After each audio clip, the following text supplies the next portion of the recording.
Welcome to another dose of Empire, where we share stories to elevate and inspire.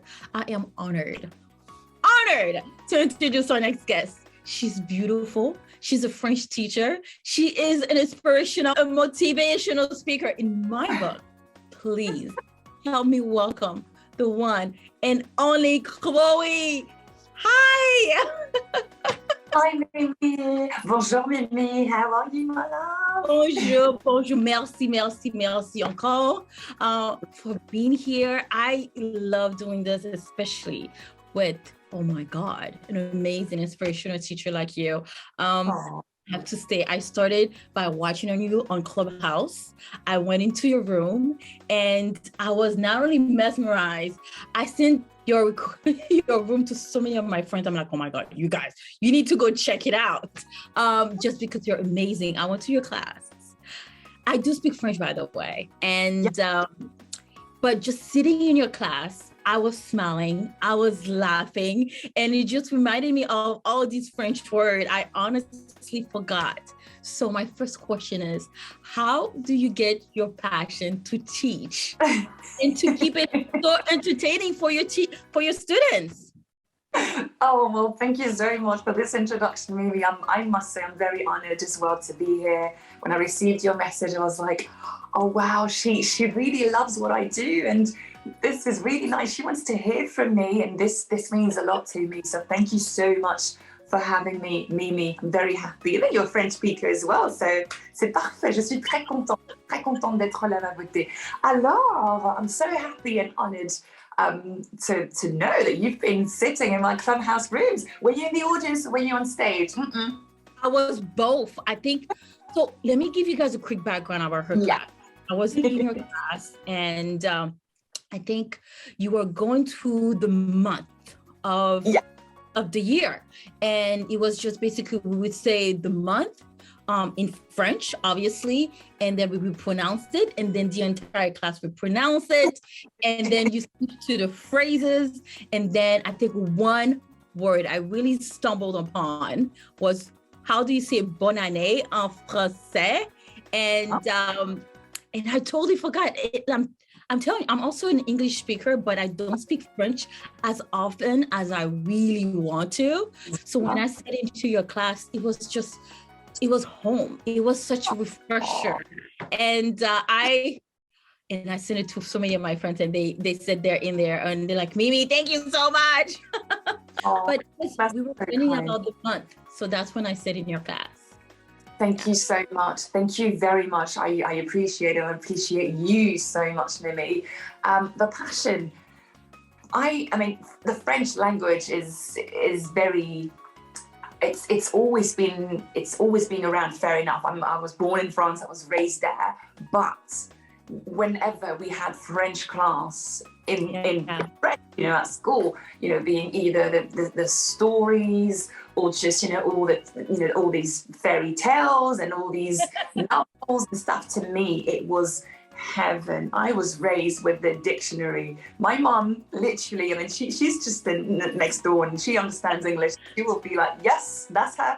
That's my girl. I used to spend literally hours browsing the dictionary and, doing all these dictées. And I was just mesmerized by it, knowing that I was using the language every day. So to me, teaching, knowing that, I mean, I'll come to this later, so I won't touch up on this now, but to me, it's just explaining the rules of the game that I know and I've played so much. And it's just easy. And to me, the trickier your questions, the better it is for me. I'm just a kid. Just playing around and being in my own element and trying to make you guys enjoy the language as much as I do.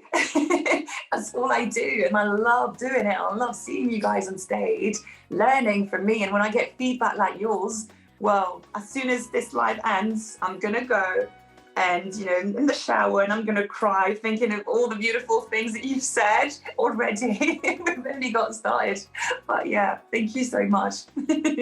No, honestly, her class is, anyone listening, is the class to be in. I'm glad you got your passion really to entertaining us, but at the same time, you are having fun.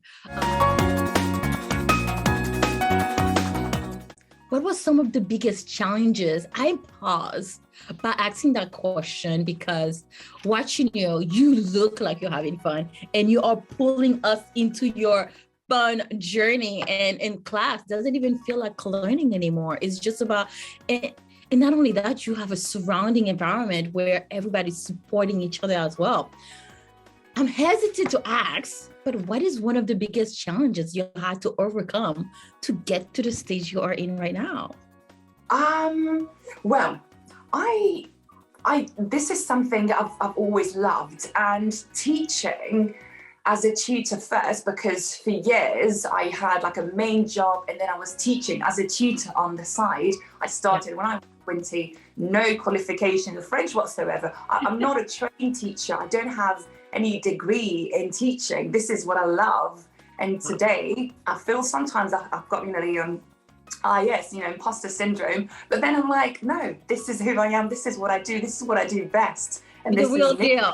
Go ahead with it, and challenge. Well, I'm lucky enough to kind of set the pace in my clubhouse rooms where, I'm here to make everybody feel welcome. I'm very patient as well. So teaching has taught me, patience. You guys, I'm saying you because you've come to my room a couple of times. You say, so, you guys are home. You could be in the car. You could be, just waking up. So I don't see you guys.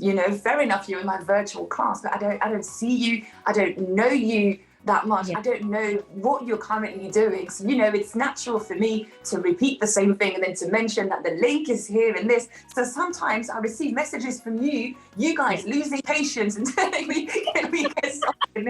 It's been 3 minutes. So challenges are probably, I'd say out of all the clients I've had.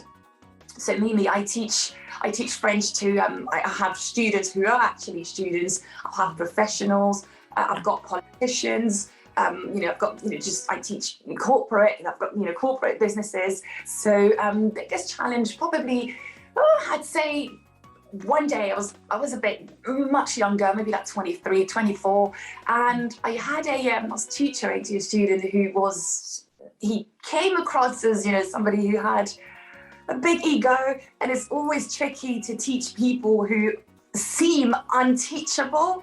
Who like to question everything that you do, and it was just unpleasant. But at the end of the day, I think after a couple of lessons, he did really enjoy it and didn't enjoy it. And at the end of the day, Mimi, if it doesn't feel right, then oh well. But I didn't see it as a failure, and of course, it didn't make me stop or carry on, not carry on. It was the other way around anyway. So probably that one, yeah. Okay, I can see that, because if they are not flexible, therefore it's really hard to share to learn, to help them learn what you're trying to teach. Because I think with teaching, with learning, you have to have an open mind. You have to be willing to receive something new. And if the person is being unflexible, I can see how it can be very, very. Yeah, it's very rare in me. I mean, most you've been on stage. I'm talking about the stage a lot because Clubhouse really has changed my life in that aspect. That this is when I was able to say, "Hi, this is Chloé, the French teacher. Come on up if you guys want to learn." So I'm like the teacher with a little green bean, and then there's you guys, and I try my best to make you guys feel comfortable, when you guys repeat, when you guys read, when you guys answer questions. So usually it's going really well, and I'm very happy. I have to ask, you mentioned Clubhouse. So let's pivot to Clubhouse a little bit. I enjoy Clubhouse. I think during the pandemic, unfortunately, I think the Clubhouse grew even more. So with that being said, how has teaching on Clubhouse help drastically for you? Or maybe because you said you're a tutor, that you've done it in person. So how is it different doing it in person versus Clubhouse? For those of you who don't know, Clubhouse is a setting where it's purely audio, so you don't get to see audience. A lot of people would say, oh my God, this is a challenge. I could not even teach in that format. Yet this young lady managed not only to do a great job to retain her audience and to do it days in and days out and to captivate people like me, just phenomenal. So how has Clubhouse, would you say, help creating that portal, that audience for you? It's just very easy. You know, when I started Clubhouse, like most French speakers, because I live in the UK, but my first Clubhouse connections were all, you know, French, because I sponsored. You remember at the time we needed to sponsor, we had to sponsor people. So I invited two of my friends, and then we created a community, and then there was another existing French community. So at first I wasn't really sure what to do there. But when I saw the potential and, you know, I just created a room, at first it was just a mess, Mimi. It was just a mess because I didn't have the Google Drive link or any sort of link tree. So I was, at the beginning, there was just 12 of us. It was just 12 of us. I was just DMing the lesson to everybody. And then I said, wow, if I want to take this further, I'm going to have to get a little bit more organized. And some of my students actually helped me and said, you know, Madame Chloé, I love it when you guys say that. Madame, you may need to create this and that and this and that. And then because I was showing up 3 times a week, and I still am, you know, the rooms became bigger and bigger. I think the peak I've seen in my room was once, I can't remember when it was, but it was 146 people at the same time listening to me, fair enough, but also quite a big stage as well, participating. So teaching online, but not just like me and you right now, without seeing the people. At first it was kind of fun. I think people joined because they were intrigued. Fair enough, they were interested in learning French, but they were intrigued as well. And I think that, you know, with people like yourself, you know, mentioning it to your friends, and then, you know, just in French, it's a boule de neige, so it kind of like snowballed in a way. And you had more people who actually wanted to see what was going on and who got trapped, and now they're scared. That's right. We were definitely trapped. Oh my goodness. Really, I remember my friend. First of all, I love Clubhouse setting, especially in the pandemic. I think it was just a portal where you can decompress, you can meet people from all over the world. I loved it. And I told my friend, listen, you need to come in. And by the way, I sent him so many different rooms because I told him you need to, but he loved languages. He loves Germany. He loved to travel. But when I sent him your room, not only he stayed there, I don't know for how long you were there that day. You were there for at least maybe 4 hours. I'm not sure, but you were there for a very long time. And he stayed there. And because I was trying to call him to talk to him about something else, he's like, no, I'm busy. I'm in Chloe's room. I can't do anything right now. But you did trap us. That's my point. Not only you trapped us, you captivated us. And I love that. So where does your love for the French language come from? You mentioned obviously speaking French, and obviously you speak English as well. Well, if you don't mind me asking, how many languages do you speak? So French, English, I have, you know, in school in France from the age of 13, we learn what we call 𝐓𝐇𝐀𝐍𝐊, langue vivante 2, so another language on top of usually English or German. So I took Spanish, so I've learned Spanish. I've learned Italian as well, but now when I try to speak Spanish, I sound very British, which is funny. It's a great thing. It's a good thing, no? You know, I went to Barcelona, and they were like, oh, you know, you're from England, and I said, yeah, how can you tell? And they were like, well, you know, the accent. And I said, wow, that's crazy, because my Spanish used to be much better than my English up until I moved to England 11 years ago. So yeah. Incredible. You know, I think a lot of us can relate. So like my French used to be better than my English, by the way. Yeah. My French used to be better than my English. and then I slowly, now obviously I'm speaking French now, I'm speaking English now, but I speak English. So I try to find ways to really brush on my French. So Yeah. the fact that you kind of had to do the same thing with Spanish, what would you recommend besides your class for people to do to really retain the French language as they continue either on a daily basis or even in a professional setting? I think for French, but for any language, but again, I'm just going to talk about French because this is what I know best. I teach English as well, but I live in England, so it's kind of easy for me. But I have advice for that as well. When I first moved to England, so let me just take English as an example.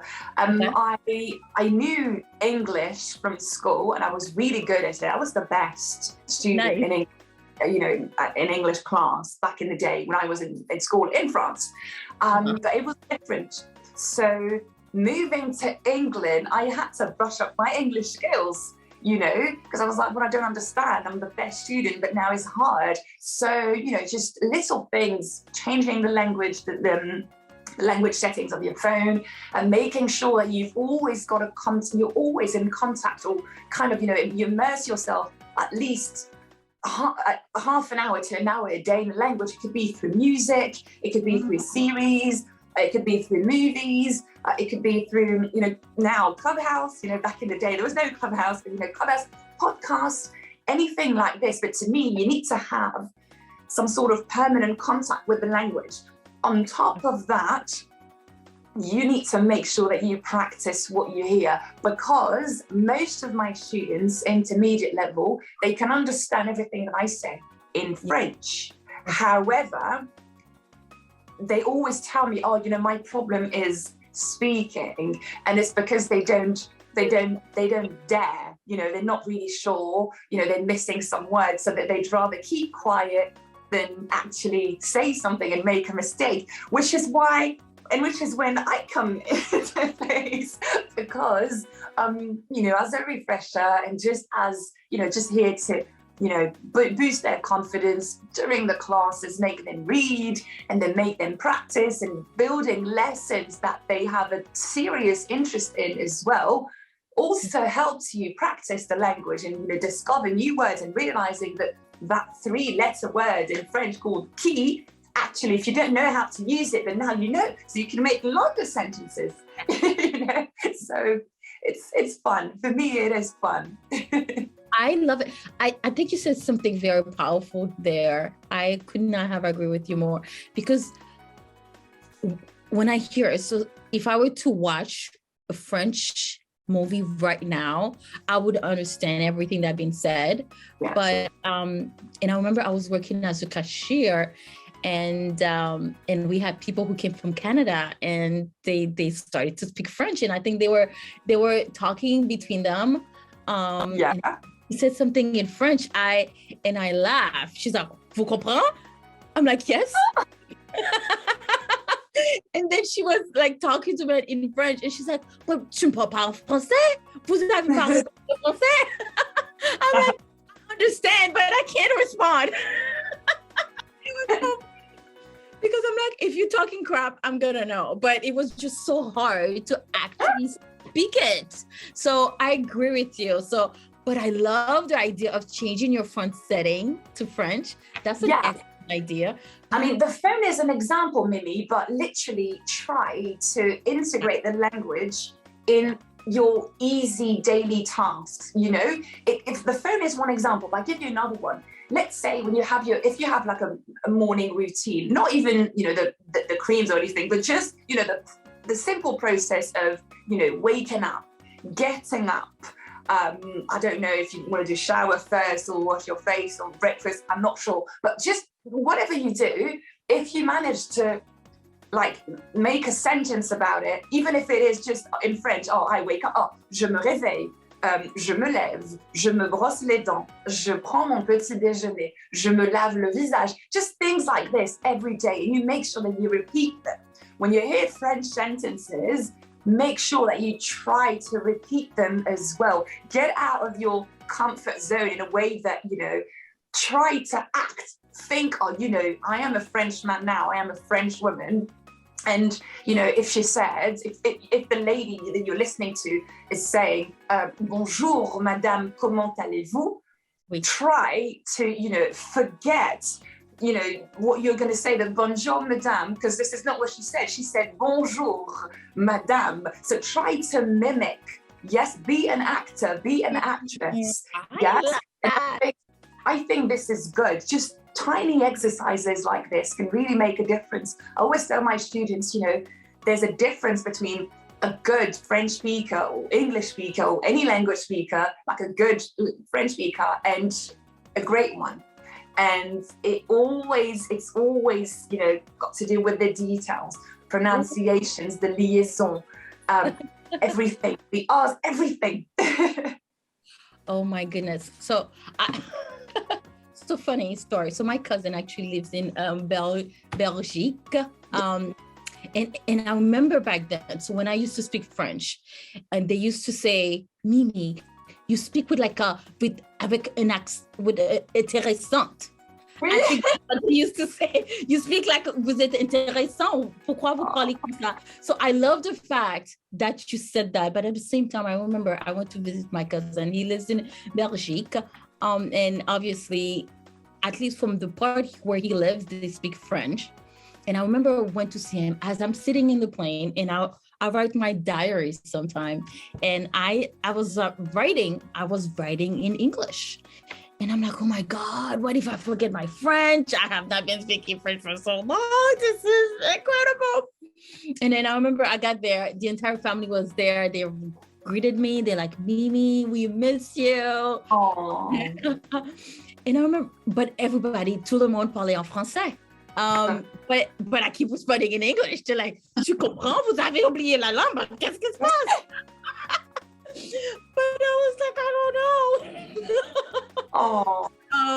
But I love the way you said, but I remember at one point, my cousin spoke to me, do you want the petit déjeuner? Do you want this? And it was just like, did you brush your teeth? Do you want this? And eventually after 2 weeks, because I was there for, I think 2 weeks, 1 week, I was speaking in French again. It was all in my head. I remember when I got back in the plane and I was writing my diary, and it was in French. Wow. So my question to you is, it doesn't have to be French specifically, but walk me to the process of, you said you learned English in school, but when you got to England, it was just a whole different setting for you. Italy. Oh my God. Walk me to the process of how that journey, how that switch was for you. To me, when I first went to England for maybe like 2 or 3 months in 2009, I said to my mother, I really want to be there, I really want to stay there. So the following year, I managed to find a university in England, in a city called Coventry, where I could do my third year of international business, which is what I studied. So I moved there, and everything was in English, of course. And the first week, Mimi, my head was just like, because, you know, I guess, I mean, it will be the same for you if you came to France to study, or just in a fully French environment where you've got to, the first weeks, you've got to listen to the lecturer, so you've got to translate what he says, and then you've got to make notes, ideally in French. And then you go home and it's, you know, 6 p.m. At 7 p.m. you're just gone. You're just sleeping because you're tired. So my first challenge was this. My first challenge, was this one. And then I made friends. I decided that, you know what, Chloe, this is your final year. You are doing it in the UK. You are paying for this year, because my school in France was, you know, there was no, I think there was just some registration fees, but they were quite low. But you're paying for this year and your accommodation, everything. And this is an experience, and you're 20, you only live once. So make sure you make friends. Speaking to myself, Chloe, make sure that you make friends with the locals. And this is what I got a boyfriend, which always helps, Mimi. It always helps. I heard that before, and I could not have agreed with you more. Always helps. And then I never left. I never left. So I've learned everything. Mimi, I was crazy. Have you been to London? Have you been to London before? Have you been to London? I've been once. Yeah. Because I went to Brussels, and then I went to Paris, and then I went to London, but for a very short period of time. I wish I stayed longer, but no, not that long. I really want to go again. So why would you recommend? Come back and see me. That's one thing for sure. In London, of course, just like in every tube or subway or metro in the world, you've got, it could be a man or lady's voice who is announcing the station and what you need to do here, you know, a light here for British Museum or this or that. And Mimi, I was repeating in my mind, and at home, I was doing it out loud, the lady's voice. She was saying, oh, you know, this is Piccadilly Circus. Please mind the gap between the train and the platform. I can't tell you how many times I've practiced that line. I wanted to perfect it. My goal was to be perceived as a local. I didn't want to be, oh, she's the cute French girl with a French accent. Yeah, for a year it was enough. And I said no. I want to be, you know, a part of this wonderful city, and I want to be a Londoner, 100%. Are you guys listening? Everybody from the UK or from London? One of yours now, and she's there to stay. I love it. But how did you know to me? I'm always afraid to go to a new setting. How did you know it was for you? I can totally relate, but how did you know? Going back to France was no longer a question. No. Do you know what? I realized that quite quickly because, you know, I did that first 3 months in, well, you know, the university year started at the end of September 2010. By New Year's Eve, I knew I wanted to stay. I didn't want to come back. And, you know, it's like, you stay here and then you like it so much, and then you're making friends. And I was going out and partying a lot, probably more than I should have at the time.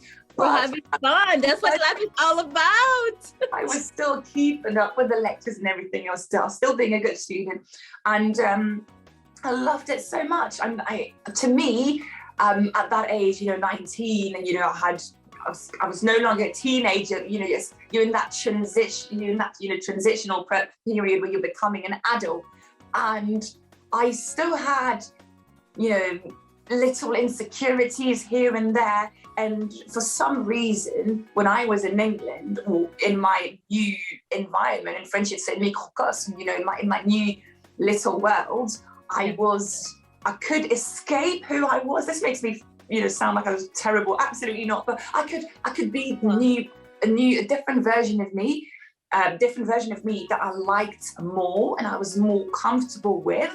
So I really enjoyed it, and which is why I guess I am forever, you know, linked to the UK for that reason. So yeah.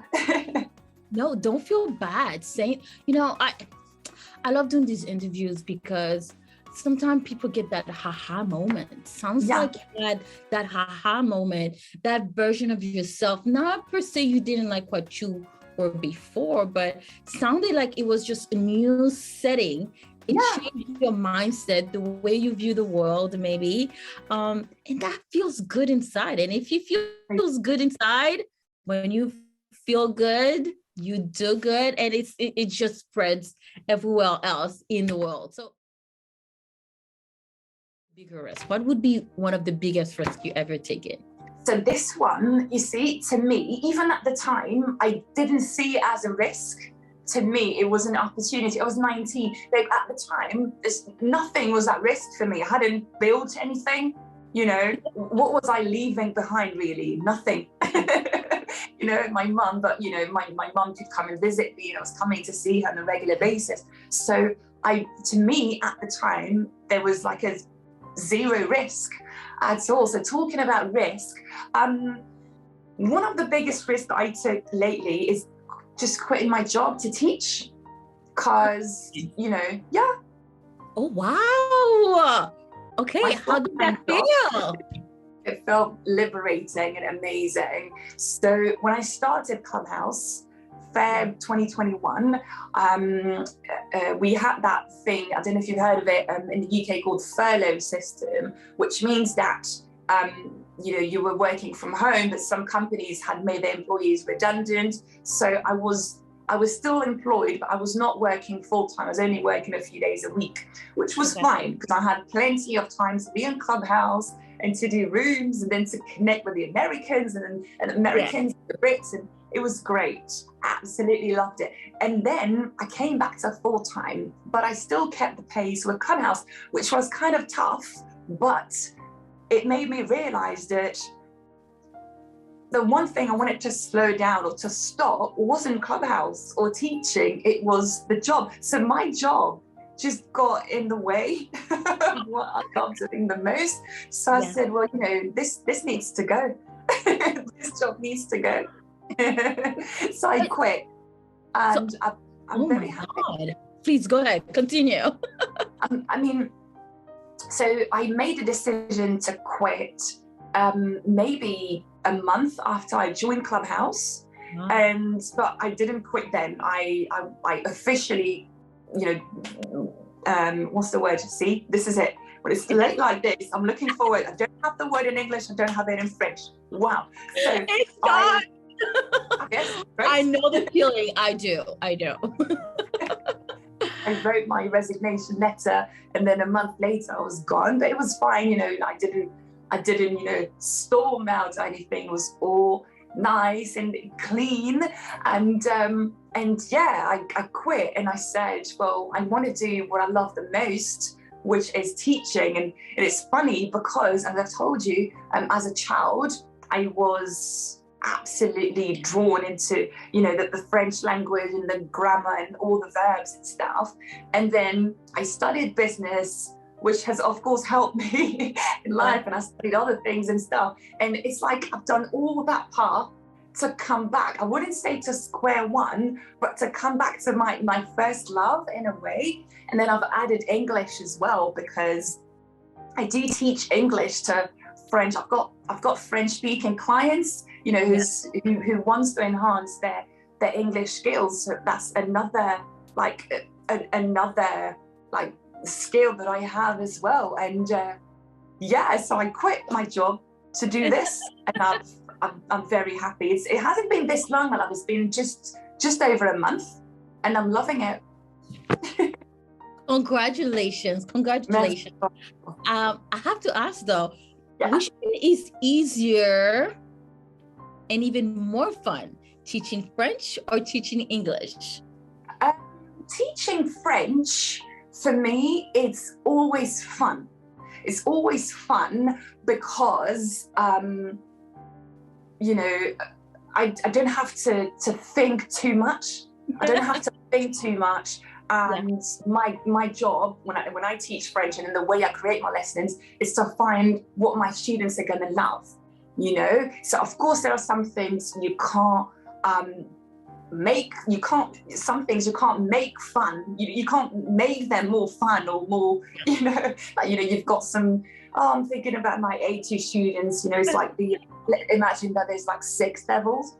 Yeah. They're like level 2, and they're struggling these days with all these pronoms relatifs, qui, que, quoi, dont, où, and I'm like, so I had to like tell them, you know, just do a pep talk before the lesson. Listen, guys, there's going to be a challenge. We're going to make it together. It's going to be fine. So, you know, teaching French for me is very fun, and, you know, bringing up, you know, themes or just subjects, you know, Netflix shows or just like topics. Like last week we did like, they don't know it, but Sunday, they're going to be real estate agents, but they don't know it yet because I'm sending the lesson tomorrow. Because, you know, there's a show on Netflix called l'Agence de Paris, where it's just, you know, exclusive Parisian houses and stuff. And this is what we're going to talk about. So I'm excited. I can't wait tomorrow to send them the lesson. You know, that's how much of a kid I am. To me, this is fun. Teaching English is a little bit more challenging for 2 reasons.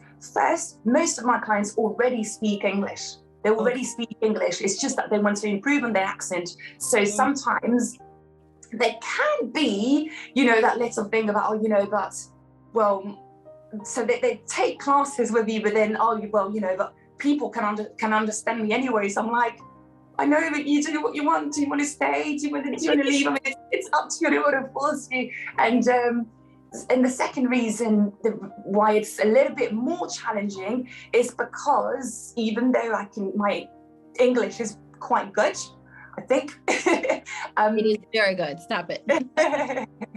It's like there's still some words that, even though I know them, I probably don't master from a technical point of view as a native would, you know. But this, I usually don't see this as a hurdle or a challenge, and I have to put more effort into, and I guess it's fine, you know, when I prepare an English lesson or English classes in general, and it's a challenge, but it's one that I love. Whereas French is just fun. I love it. So I have to ask, how do you come up with such interesting lesson plan? I know you said when you started Clubhouse, it was the students help you, but Chloe, I don't think it's just a student. I think you are naturally creative and you like to make it fun. So walk us through the process. For example, you said tomorrow they're gonna be like the l'Agence de Paris.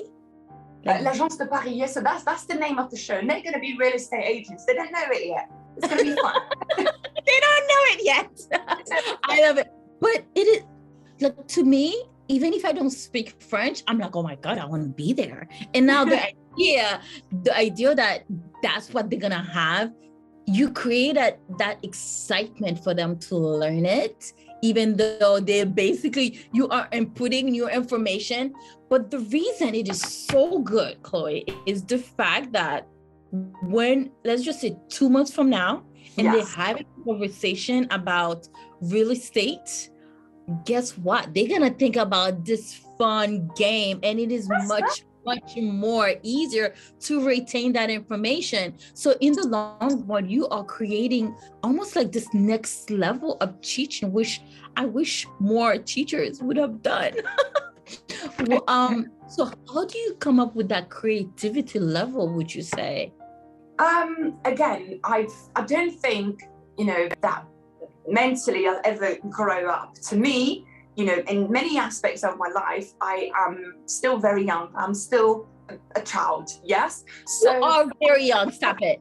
But like you have a very young mindset, which is good, no? My very young soul. When I see my niece, I don't have kids yet, but when I see my nieces, all they want to do is have fun. And if you talk to them about plants, you know, it's nice, you know, as a picture, you know, pictures, oh, you know, this is a plant and this is, I don't know, this green and that green. I don't know much about plants or gardening, as you can tell. But then at some point, you know, come on, guys, you know, let's go out. There's plants there. We're going to take pictures. We're going to touch them. We're going to do this. And to me, this is how you remember stuff. So, you know, thinking back at school, and I don't blame the teachers, you know, when you one single teacher with like 36 students that you see 3 hours a week, and it's either the first hour in the morning or the hour after lunch, and then you're tired and you've got your own issues, and students have got their own issues, but you don't have time. You don't have the time to spend, you know, to spend more time with each student. So it's like you've got a book and you've got to go by the book, and this is what we need to read and stuff. So it can easily be a little bit boring. However, on Clubhouse, this isn't the case, you know, and yet I still come up with a plan, because I want to know when students come into the room, I want them to know what we're doing. So I'll always try to add, you know, a little bit of reading, a bit of a listening, and then a discussion at the end. And the classes that I give to my online students, you know, via Zoom and stuff, this is when we're going to do the real estate thing. I want them to have fun. And I want them to be able to use these words. Yes, I'm not saying that's not what we're doing at school, but when we're students, but, you know, for example, when I moved to the UK, we have learned so much at school in France about global warming and this, but yet I didn't know just some basic things, you know, like a fork and knife I knew, but then the drawer, the chest of drawers, I didn't know, you know. Yeah. It's like, how could we have made this more fun at school and more accessible for students to go abroad and be like, wow, I know English, I am confident in English. Plus also, again, I want them to have fun, and it's, to me, it's just a game and I'm loving it. I'm more excited than them, you know? I love it. I love it. I love it. I love it. With that being said, what is a dangerous trait either you've seen in other professors or even teachers, or maybe a person, teacher of yours, where you've seen that personality teaching other students, and that either scares you, or would you simply not recommend, or you would recommend for other students to really run away from? It's quite a few. When I teach, fair enough, I'm the teacher, but I can make mistakes, as in typos. I can mispronounce something. I don't have a problem with my students saying, oh, you know, miss, you said it was this, but actually it's this. Oh, I think there's a typo here. It's fine, guys. Sorry, I'm so sorry. It's fine. Thank you so much for pointing that out. Thank you so much. Let's move on, you know? So I don't have that thing where I'm the teacher and do not question my authority. I don't have this. I do not have this. Toxic trait. Well, not really what you said, but that's how I heard it. Toxic trait from a teacher. I'd say just wrong assumptions, probably assuming that a lesson taught is a lesson learned. You know, we've had teachers say, oh, you know, yeah, but we saw it last week. And you're like, yeah, but I didn't understand. Is there a way we could break this down? I could spend hours, Mimi, breaking one grammatical rule down. I love that. To me, it's like, this is my favorite game, and you want to understand why is this player blue and this one is red. That's fine. I'm going to explain to you. We're going to go back to the roots and how was the blue created versus why is this one red? And I can give you just, I wouldn't say thousands, but like tens of examples until you tell me, yes, Chloe, I'm comfortable. Let's move on. And some teachers, again, I don't blame them. I do believe that most of us have the passion, but sometimes maybe they lack time or maybe patience.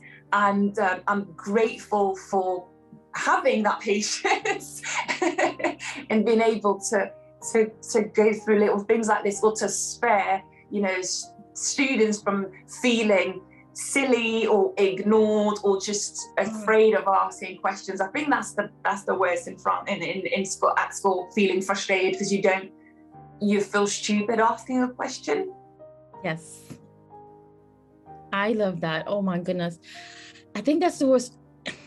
I know sometimes they say you have to be ready to learn, to receive, ready to be received before you can teach anything. Do you find that to be true? As I was listening to you, I don't know if that's actually, because in one way, it is fair to assume if someone is sitting in your classroom, they must have been going through the process of, okay, I'm ready to receive this new language, this new learning criteria. So, and also you mentioned one of the worst challenging students you had is just the ability of them maybe not being able to receive. But would you agree that sitting and to learn a new language entails having the mindset of being ready to receive new information? Yeah, of course. You know, and I do appreciate that, you know, some students are more advanced than others, but to me, there's always something to learn. And what I don't, I'd say, agree with is, you know, students who say, I mean, it could be students, could just be people who just, you know, oh yeah, I know this. I know this already, so I don't need to. And it's like, there's nothing wrong with reviewing something, again, especially when it comes to a language that you may believe that you are confident, you know, in, and then actually you're not that confident, or you are not that proficient. So that's fine. Just, you know, sit down, we're all fine. When I'm on stage, and of course, my love, correct me if I'm wrong, but I don't feel like, oh, you know, I'm there and people are there. That's not it. You know, we're literally here together, and I'm happy to repeat and then to review something. And this, what I don't like though, what I don't like is when, you know, you have sometimes the occasional student who would want to, you know, just change the subject or just come on stage and feel like this is a discussion.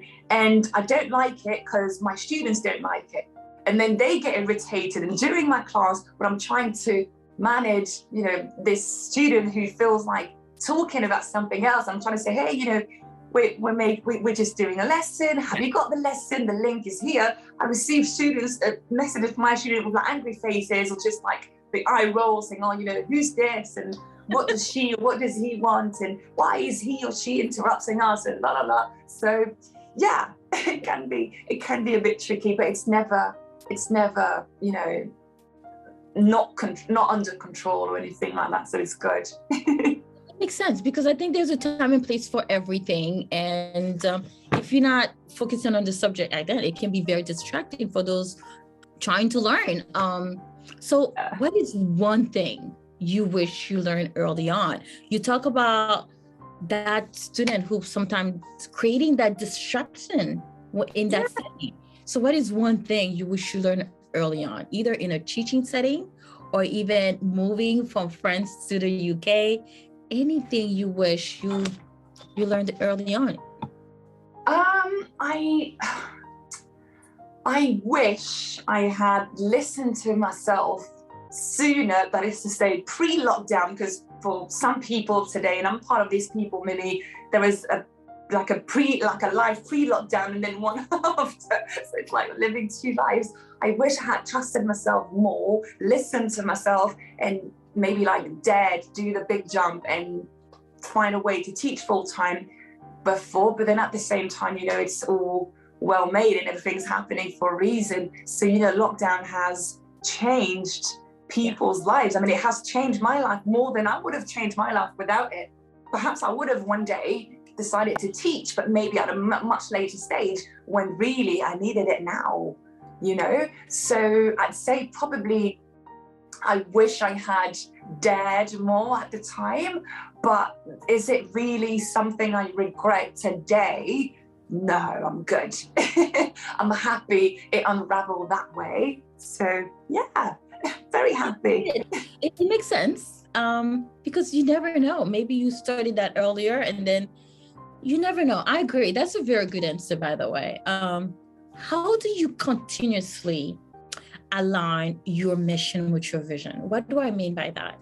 Because obviously you said you took that leap of faith. Now you quit your job and obviously you're doing what you love. But how do you constantly, unless you are doing it now or you're not doing it now, how do you continuously maintain that fine line of following your mission, what you believe is your mission in life, and you align with your personal vision and love for life?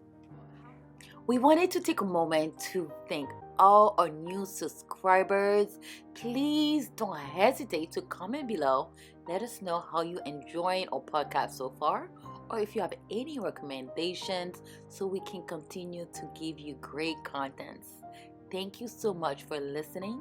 Thanks for watching. This is going to sound probably very, very cliche, as you know, in France we say battle. But I try to do everything whilst, you know, keeping it fun and keeping it, you know, kind of everything I do, everything I am needs to resemble me in a way. I try to like follow one path in a way, and it's got to feel right. Yeah. You know, when it comes to mission and vision, you know, of course I can think of the values of my company, but essentially my company is me for now. So I you are the brand. Yes, exactly. Like my mission is, of course, you know, to teach, and at the same time my vision is to show everybody and to lead everybody towards a different way of learning languages and, you know, falling in love with languages, either for the first time or over and over again. So it needs to feel right. It needs to be fun. And I guess at the moment I can see that my students stop having fun, then I probably need to reinvent myself and do it differently, because you know, this is what I love doing. This is what I do best. I can do other things, but I believe that teaching is what I do best. I've been receiving since the beginning of Clubhouse many messages of people who've called me blessed. And it's the first time somebody told me, you are blessed, you are gifted. This is for you. And they're right. I did cry. and I feel like this is my purpose. There's probably more to this, which will come later in due course. But right now, you know, my vision, my mission is this. So yeah, I hope that answers the question. As I was listening, you know, another way that I see it so clearly with your mission is whenever you post for real on Instagram, and I'm like, oh my God, how did she come up with that? That is so French. And it's just, I mean, it's just, but I can see it so clearly, and it's embedded in everything you do, especially with your reel, how you customize it based on obviously learning French. So with that being said, how do you come up with the idea even to do your reels? And obviously they translate in teaching French. And every time I see one, I'm like, oh my God, that is so fun. And it's also something about the French language as well. So how do you come up with that creativity? It's inspirational. Believe it or not, but I have today I see about 35 students as in an online setting. That's not Clubhouse. I'm talking like, you know, Zoom and my own classes. I see about 35 students a week, individuals and then groups. And you guys are very funny. You guys are very funny. Is that a good or bad thing? Come from, of course, different countries, different horizons, and it's your perception of the language. Sometimes my students come up with the funniest things, yes? Or sometimes I'm just here, you know, the same enthusiasm as Clubhouse. Hi guys, so we're going to do this, and I'm teaching, and I can see on camera when it comes to grammar, you know, the pronoms relatifs, I can see my students going like this, or like this, or like this, and I'm like, this is so funny. And I tell them, this is so funny, guys, this is definitely gonna be in a Reels. And then when they see my Instagram Reels, they're like, yeah, this is us.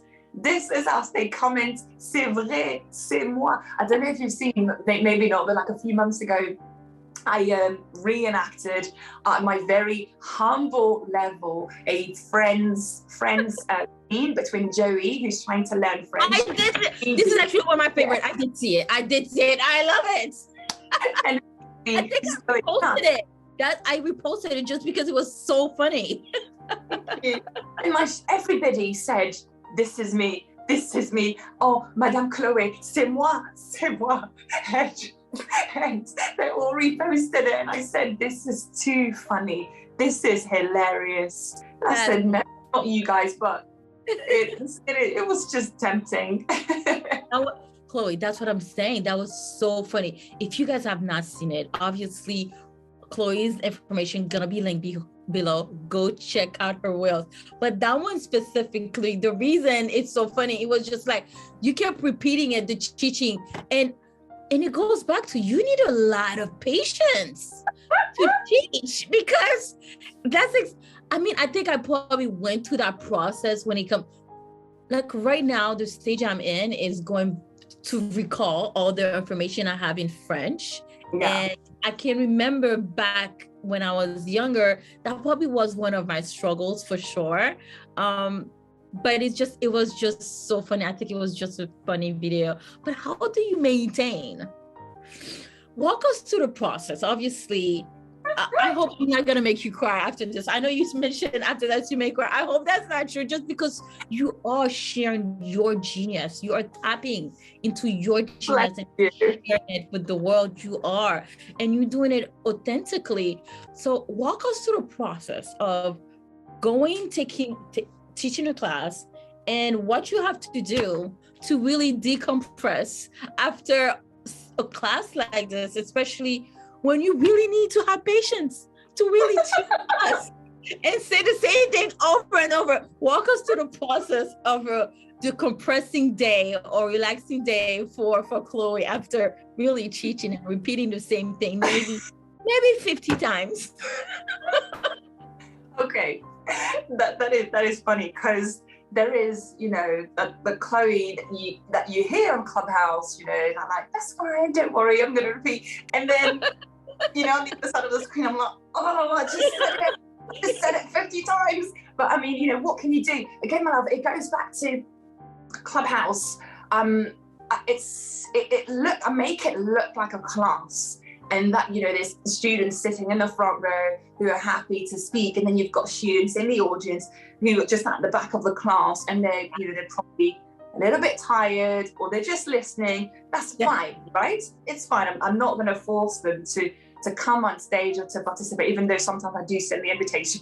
You never know. Anyway, actually, what could make me lose patience, even though I would never show it, it's not the action of repeating something from the lesson. It's, of course, as you know, it's audio only. So there is like a link literally above my profile picture where people need to click.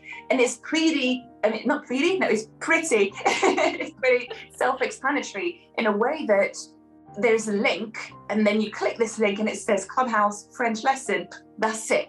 It could be easier with just like a one-click thing, but then we are, you know, there's a momentum. I build, you know, me and my students build some sort of momentum. We know I'm asking questions about a text that we just read, and that's cool. And you're replying, oh yeah, et pourquoi elle porte une robe? Oh, parce que, you know, so it's like, we actually all into it. We want to know why she's wearing a dress and decided not to wear these trousers today. You know, it's kind of fun. And then there's someone who's going to come on stage, raise their hand, come on stage, and I'm going to come to them like popcorn style, and they're going to say, yeah, I don't have the text. So I'm like, yeah, that's fine, don't worry, just click the link online, sorry, the link above my face, and then that's it. And then they go, what link? Oh, I can't see it. And that's when I start receiving messages from my students, you know, like angry face, you know, like punches and stuff. And I'm like, they're losing patience. Sometimes, I think on one occasion, one of the persons said to them, well, actually, there's the link there, and it's, come on, dude, you know, it's easy. And I'm like, wow. When it comes to explaining the language, no, I don't really lose patience, because that's when, you know, there's like patience and then there's passion. So I could pause and then explain it all over again. I don't mind. I love it. I love it. Oh my goodness. I think it's so funny because I can totally relate. I get it, because not only there's already a random momentum going there, but yeah. And especially if you tell them where it is and they're like, where exactly? On top of whose head? Yeah, what link? No, I don't see anything. Hey guys, don't worry. But I can't totally relate. But you know what? It's good that, you know, Clubhouse has evolved. And it has evolved, because that wasn't there before, by the way. Yeah. I remember at one point, you told them to go on your Instagram page and it was linked there. Correct me if I'm wrong. Exactly. And yes, I was one of them, by the way. Oh, bless you. Because I think you were going to, what is the next letter? But I don't think I asked. I think someone else asked, and I'm like, okay, thank God someone asked it, because I didn't. But it can be very challenging when you are going into it. But oh my God, but the moment you get into the class, so you are having fun for sure. But I can see how this can be very challenging. So walk me through the process of one of your best class, like the one that left you, or maybe you have too many, you can't even name one, but do me the favor of, what is one of the best class you ever had look like? What did it look like? Either on Zoom, Clubhouse, or even in person? Okay. Zoom with my students, we use Teams, but it's the same thing. One of my best Teams classes was with my B2 students. So again, if you imagine 6 levels, they're level 4. So they're to me, it's like they're between high, intermediate, and advanced. And we were having a chat, and I can't remember how it came up. I remember it was the week before Valentine's, and I see them weekly. And then one of them mentioned something about swear words. And I said, oh, guys, do you want to learn swear words? And they said, yeah. Mimi, oh my God, I prepared this class like it was my last. Yeah. I gave the whole vocabulary. And during that class where they were reading swear words and then learning and then trying to, I gave them scenarios to make, for example, this guy, like overpassed you and didn't do this, like, how do you react? And they had to swear. That's the exercise. They had to they had to pick the right swear word. Mimi, this class, I wish I could just do it again. And I will. I will, because it was amazing. On Clubhouse, okay, every 10 lessons, that's for the beginning class, every Sunday, every 10 classes, I do a quiz. Where I ask questions. So we do like a quick review on the words that we've learned over the past 10 weeks. And then we do a quiz at the end. And then I've got the whole countdown music, 30 seconds. And then at the end, I tell them, once I give you your score, once you're done, please go to Google Image and replace your profile picture with your score. And I can see people getting very competitive and raising their hand. And I've seen them in the audience for weeks, but no, they want to win. And they go, oh no, that guy scored 13. I swear to God, I'm going to beat him. And they give everything. And at the beginning, I'm like, for example, Gabriella, are you ready? And she's like, yeah, I'm nervous.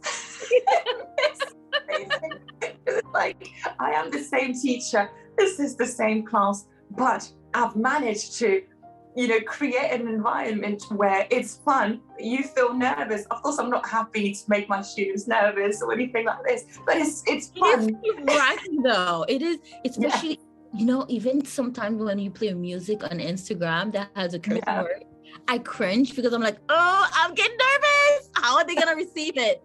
But at the same time, it's so much fun. It is so much fun. It's just the nervousness is there. That's okay. What happened next? Well, after that, then of course at the end there's a winner, and then every time I do a Clubhouse room, what I do is I take a screenshot of how many people attended the room, and then I do like a fun background. Well, I'm not very good at this, but I do my best. If you ever see my story, I try to do my best with this, and then I tag them and I said thank you, and then some of them repost. And then I get messages saying, Madam Chloe, it was so much fun. I really enjoyed it. When is the next class? And that alone, I'll give you an example. I'll give you like an anecdote. I can't remember exactly when it was, but definitely August. And we did that quiz. And at the end, everybody stayed. And they all said, thank you so much. And it was very overwhelming for me.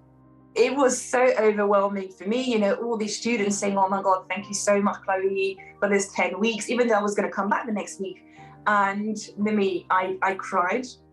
I broke down in tears on Clubhouse. And I was like, guys, thank you so much. And they're all unmuted. And they said, no, Chloe, thank you so much. You're amazing.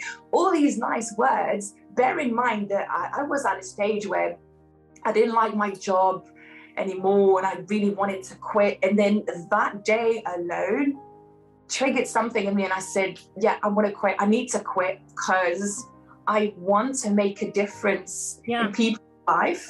I want to impact them, of course, at my French teaching level, but I want to feel useful. I want to feel appreciated, and this is it. So it's like maybe there's like 12 people telling me, Chloe, you're doing amazing. Thank you so much for everything. But it was more than enough for me to feel special and to feel loved.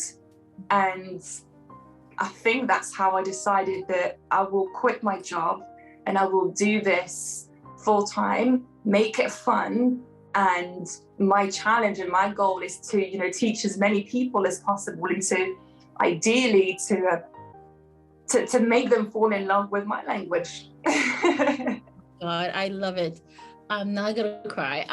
But listen, but I say that all the time. When you tap into your genius. And I think everybody has that within them. And I think many times we let fear or uncertainty, not knowing, or maybe we never seen it before. I don't know if I ever met another French teacher on Clubhouse. I don't know if I met any teacher really teaching another language on Clubhouse. Chloe, you should be very proud of yourself. I know you're saying it's not that hard. It is hard. It is hard what you're doing. I don't know why you do. This is extremely challenging. And it's just the beauty of speaking to you. The first challenge, I feel like your response should have been teaching people on voice only. That should have been your first. That's what I thought your first response would have been. But in a grand scheme of things, you made something so challenging look so easy. When we teaching, I mean, I pride myself. I'm a tutor. I cannot do it full time. I don't have your patience. I cannot do it too long. But when I do it, I do it only kids. I think 8 years old, 5, 3. I like to do kids because they listen and I can play with them. Anything older than that, it's a challenge. But when you do it, sometimes some people learn through movement, through audio. And to me, that's a challenge. But Chloe, what you're doing, you're teaching people purely on audio. They have, and a whole other language at that. It's insanely incredible. It's amazing. I hope you take the time to pat yourself on the back to really understand, to really teach something like that just with audio. You have to understand that your skill level must be incredible to even get to that caliber.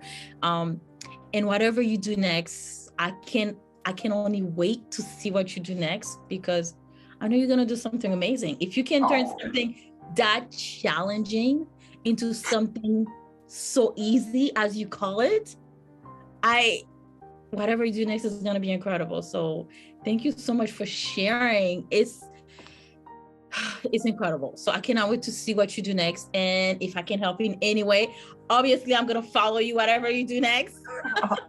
It's just simply incredible. With that being said, though, what would you say to anyone trying to tap into their genius? Because what you have done is do a skill that I know you said is full circle, but you did acquire a lot of experiences. You have the business mindset, the creativity, and obviously you knew French, and now you are teaching at a whole different level, on corporate level.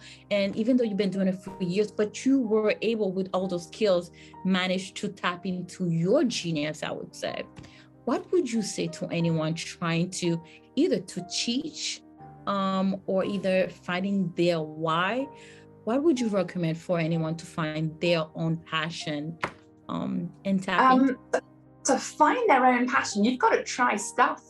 You've got to try what you like, what you don't like. You've got to know, for example, some people, you're going to realize I talk a lot about lockdown, because for most people around me, it has been a major change. Some people, started gardening. Some people actually decided to start the business or to actually explore the business idea they've had for a while, and for them it failed, so they decided to start something else. Perhaps if they had tried to do it differently, maybe we'll never know. Some people, just decided to go back to, in French you'd say, their first love, and my first love has always been teaching. Even when I was a kid, I was doing like what we call dictation to my mom, and I was challenging adults and stuff. So it's like, I'd say my advice would be explore, go, just don't be scared of trying new things. And then the second thing will be listen to yourself. If you know that there's secretly something that's you've always wanted to do, but then you've always been scared, or some people that say, well, my wife doesn't want me to do this, or, I have kids, maybe it's a bit late. I don't know, but if it's there, if it's bugging you, feel free to dare and just explore, by all means explore. You can never be disappointed. If you try and it doesn't work, then it's fine, but at least you know that you've tried, and perhaps you'll try again, perhaps you've decided it wasn't for you, but try. By all means, try. I love it. I love it. I couldn't agree with you more. Oof, oof, oof, oof. Okay, we have to pivot a little bit, and I'm hesitant, and maybe you're gonna help me pronounce it, but I'm so scared. Francophonie. Did I pronounce it correctly? Yeah. Yes, I did it. But I know people celebrate Francophonie Week. Do you celebrate? What would you say to those who celebrate? Do you celebrate? That's my first part of the question. So when it's la semaine de la francophonie, of course I'm aware of it, but I see it as a week to appreciate the language that I love the most, and to me it is beautiful. So I don't celebrate it personally.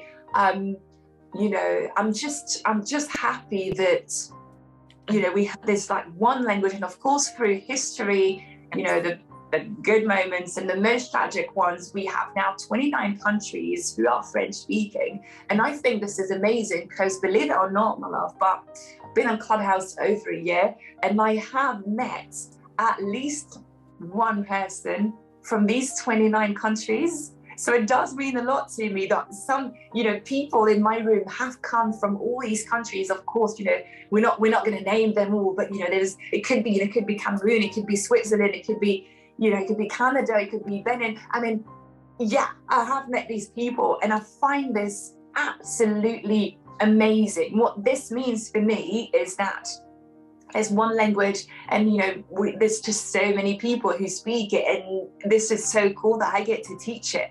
And this is what I celebrate every day, just teaching it. That's incredible. Oh my God. Yeah, I love French. And it kills me that I'm slowly forgetting French, but I'm glad there are classes just like yours, reminding us the love for French, for the French culture, and how you make everybody feel welcome, either you speak French or not, or whatever level you're on, either level 1, 2, 3, 4, or even 6, like you pointed it out. But yes, I love it. Thank you so much for sitting down with me. I still want to scream.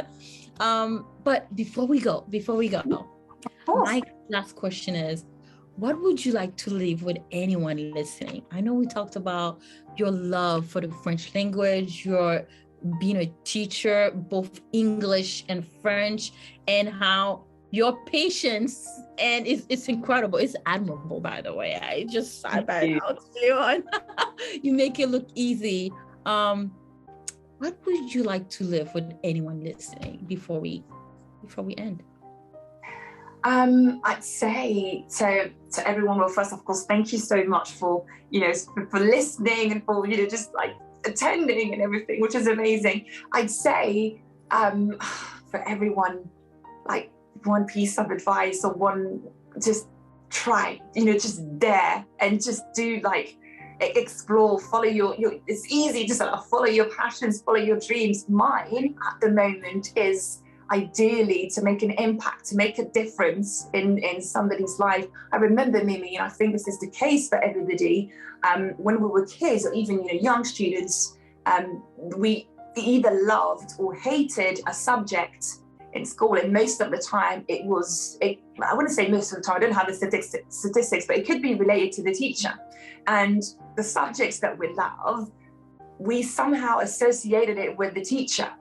Yeah. And even now, I'm 31 years old, and I still remember teachers from when I was maybe not 7 or 8, but when I was 12, and that English teacher and this French teacher, and these people, without knowing it, with the hundreds or thousands of students they've seen during their career, now these ladies are retired, and they're probably living a good life, and I hope they're all healthy and well, but they probably don't realize how much of an impact they have made in my life and in other students' lives. Yeah. And I'd love to impact children, adults now, and that they, of course, love the language and remember that they had a fantastic time learning with the teacher. So I'd say to everybody, I'd love to leave people with this today is, if you can find something where you know and people tell you that you're making a difference or an impact, you are impacting their lives, then this must be worth pursuing. So go for it. I love it. I love it. Chloé, thank you for being you. Thank you for being amazing. Thank you for teaching us and impacting us. I cannot wait to see you next. I cannot wait to see what you do next. Thank you. I cannot wait to sit in your next class, honestly. And to see your next wheel, just because they're so hilarious. Like, they're just so funny. So thank you so much for being here. And I can't wait to see you next time. See you next time. Merci beaucoup. Bisous, bisous. À bientôt. Bisous, bisous.